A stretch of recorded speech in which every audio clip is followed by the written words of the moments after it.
In my recent book, Keynes, The Return of the Master, I committed myself to the view that the present crisis was at root not a failure of the character or competence or probity of bankers, regulators, and politicians, but a failure of ideas. And I think this very important symposium is inspired by the same thought that ideas matter. And I was reminded of that when yesterday evening, I appeared on a TV program, and the presenter started. The other guest was Norman Lamont, a previous Chancellor of the Exchequer, and the presenter started the conversation by saying, well,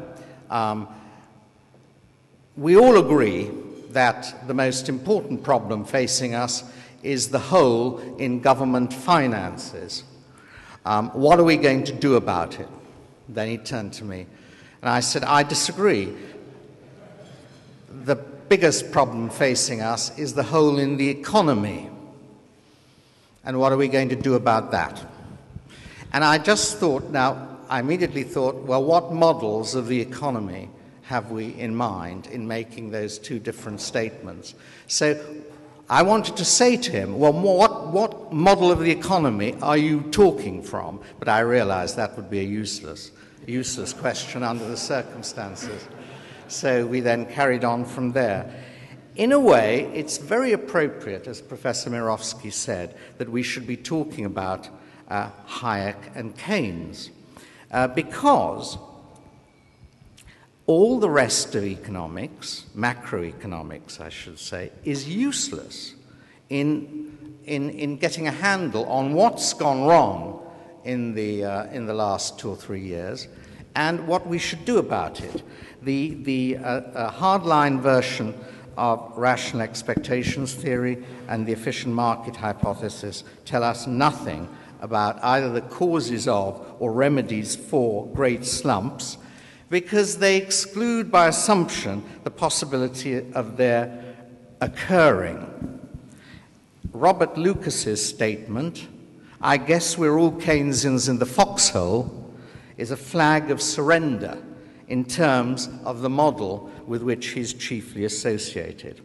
So in fact we have to, and our brief is to talk about the causes of the Great Depression, we have to turn to theories which at least accept the possibilities of these things happening.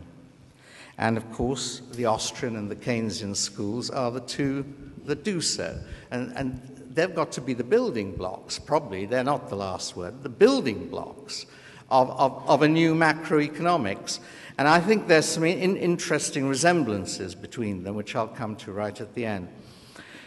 The other thing I'd also say is that in trying to reconstruct economics in any way, one's got to be prepared to kick up a fuss, just as Keynes was.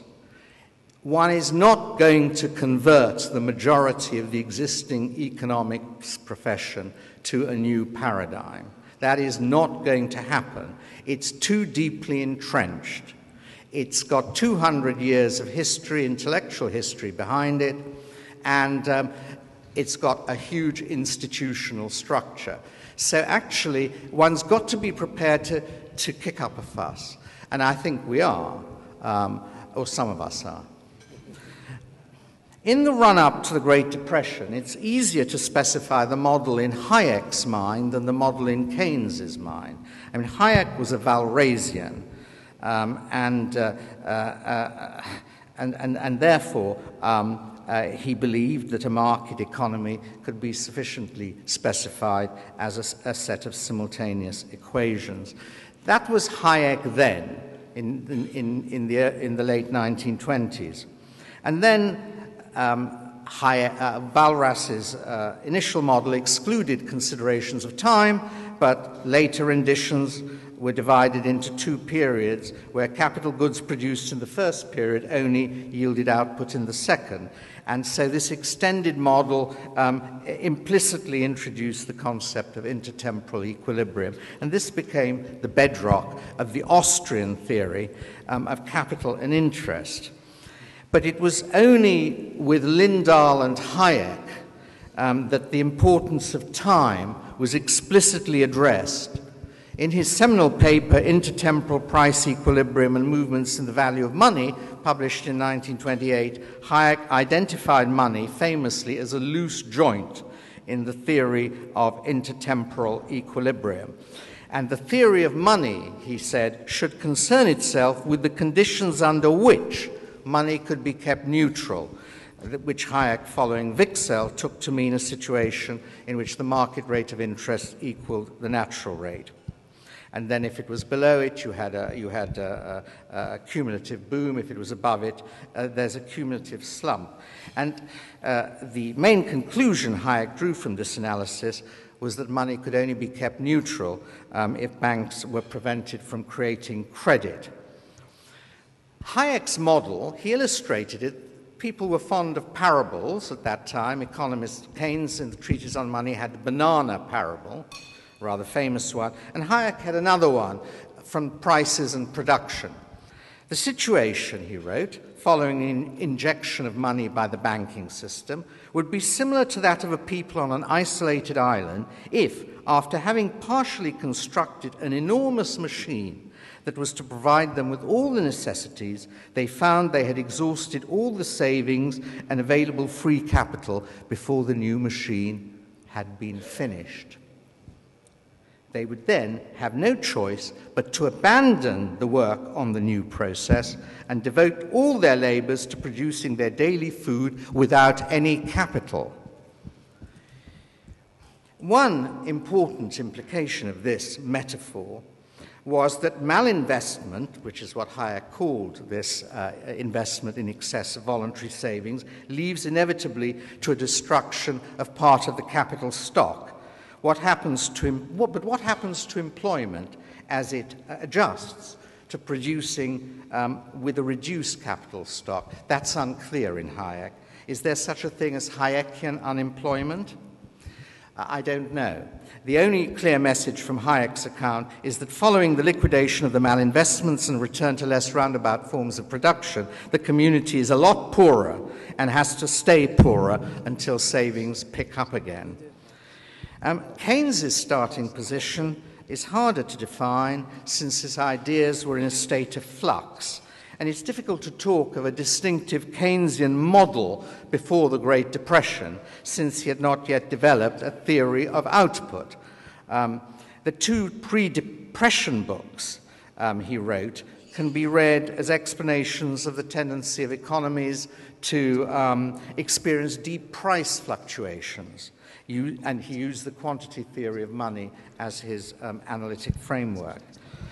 And so you move from the Tract on Monetary Reform in 1923, in which Keynes argued that changes in the quantity of money could produce contractions and expansions in both prices and output because of uncertainty as to the future course of prices, into the Treatise on Money, where he took Wicksell on board and explained how contractions and expansions of money income in terms of an imbalance between natural and market rates of interest. So really, Keynes is not very, very clear, but nevertheless, he had identified differences between saving and investment as the central element of the story of business fluctuations. With these different theoretical backgrounds, how did Hayek and Keynes explain the Great Depression? Both may claim to have predicted it. Everyone, I think the Queen was famously asked, or she famously asked, why did no economist predict what's happened? This was in a visit to the LSE in November of last year, to which I'm not sure what the economist said, who she addressed the question to. But both Keynes and Hayek did predict the Great Depression, but from completely different theoretical standpoints. Hayek argued in the spring of 1929 that a serious setback to trade was inevitable since the easy money policy initiated by the US Federal Reserve Board in July 1927 had prolonged the boom for 2 years after it should have ended. And the collapse would be due to overinvestment in securities and real estate financed by credit creation. That is a prediction that can be read in a book by Ludwig von Mises. And he made that in 1927. Keynes, looking at the same situation in 1928, thought that the danger lay in the dear money policy initiated by the Fed in an effort to choke off the asset boom. Savings, Keynes argued, were plentiful. There was no evidence of inflation. The danger was the opposite one to that diagnosed by Hayek. If too prolonged an attempt is made to check the speculative position by dear money, it may well be that the dear money, by checking new investment, will bring about a general business depression. So here were two predictions, but from quite different. One was that in Hayek's investment running ahead of saving. For Keynes, it was saving running ahead of investment. And these Hayekian and Keynesian explanations are forecasts, I should say, turned into explanations of the slump once it had happened. In a lecture in Cambridge in 1931, I don't know whether it was to Keynes, it was Keynes's, I think it was Keynes's Political Economy Club, but Keynes wasn't actually there. Hayek, brought to the LSE by Lionel Robbins, expounded the theory of his book, Prices and Production. The slump was due to a crisis of overinvestment. Government pumping money into the economy would merely prolong the agony. The quickest cure would be for people to save more, to bring about a recovery in private investment. And Lionel Robbins, who was his colleague at the LSE, said exactly the same. Keynes, on the other hand, said that although the stability of the price index in the late 1920s had concealed what he called a profit inflation, he now argued that speculation in real estate and stocks had masked a more general tendency to underinvestment. And one of the things he said was that reserve accumulation by US companies before 1929 for plant which did not need replacement had been on so huge a scale that it was alone probably sufficient to cause a slump. Once financial markets had collapsed, what Keynes called psychological poverty set in and people stopped spending. Anyway, those were their two explanations, and they were, of course, very, very different. Well, why did Hayek lose out in this debate on the Great Depression? Well, the Achilles heel in his position was that his remedy of nature's cure was politically unacceptable.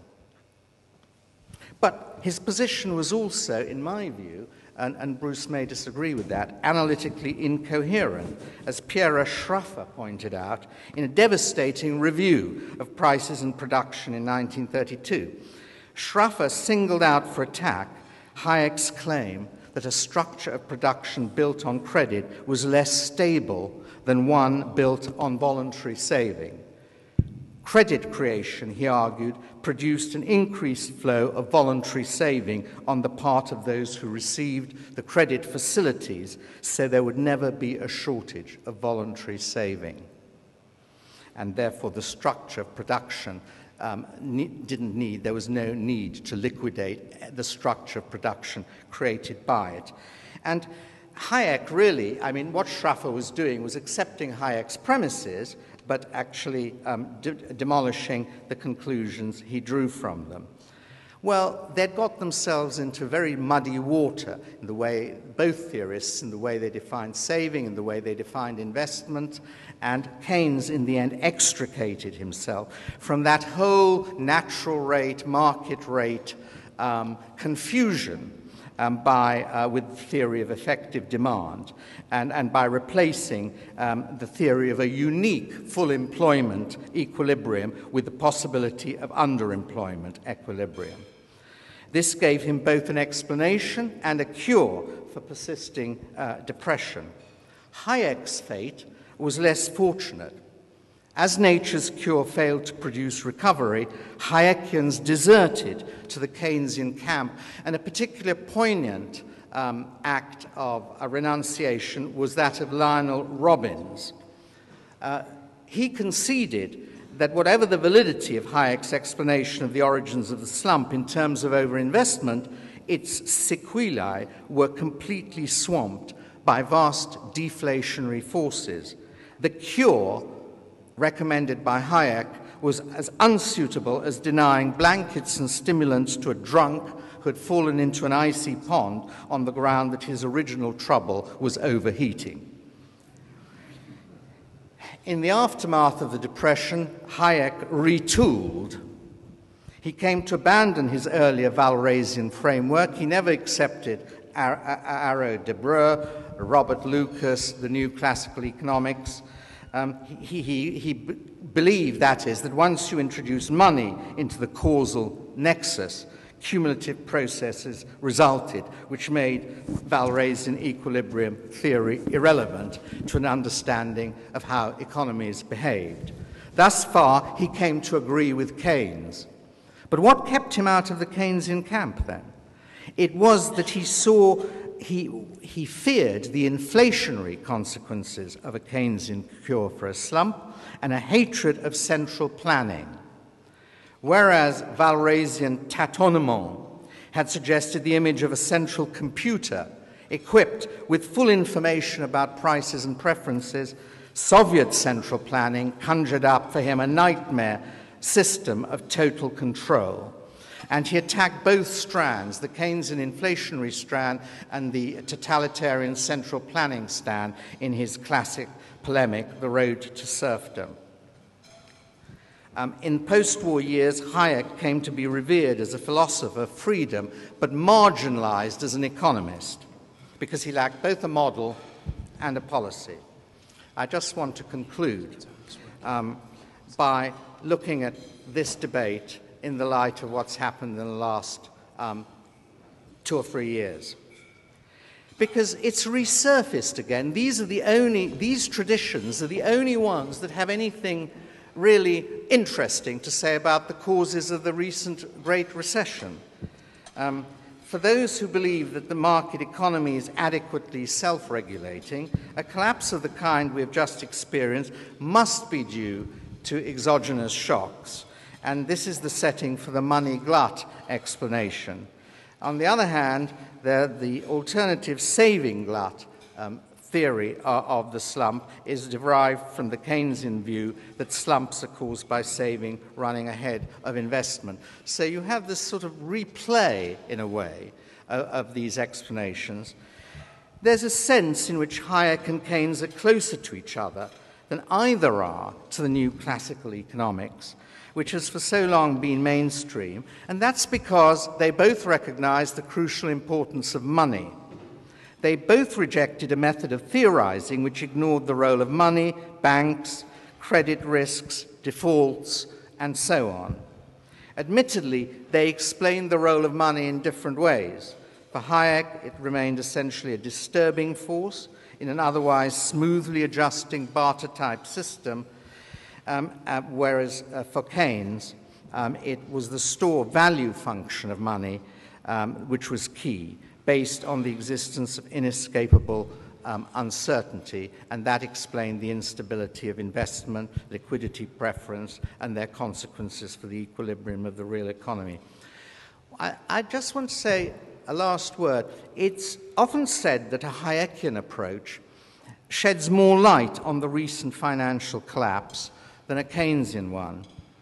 This is true in one respect. Hayek would not have thought that price stability indicated a lack of inflationary tendencies, and that's a central proposition in his theory. Therefore, he would have been more alert than recent monetary managers have been to the build-up of unsustainable asset bubbles. But on the other hand, I find it difficult to characterize the housing bubble and concomitant debt-fueled consumption as an example of Hayekian malinvestment, since they did not involve investment in intermediate goods. Absence of uncertainty is the big lacuna in Hayek's system. Things can go wrong because credit creation fools investors about the risks they run, not because they face a genuine unknown. And here I would say Keynes's distinction between risk, which is measurable, and uncertainty, which is not, is crucial to his economic understanding and distinguishes it most sharply from the conventional view that recent banking collapse was caused by the mispricing of risks. Nevertheless, in attacking the current method of doing economics, Hayek and Keynes would have been in the same camp. But Keynes would have gone on to say that we need to develop a model of the modern macroeconomy which takes uncertainty seriously, and therefore I believe that his was the more radical critique. Thank you.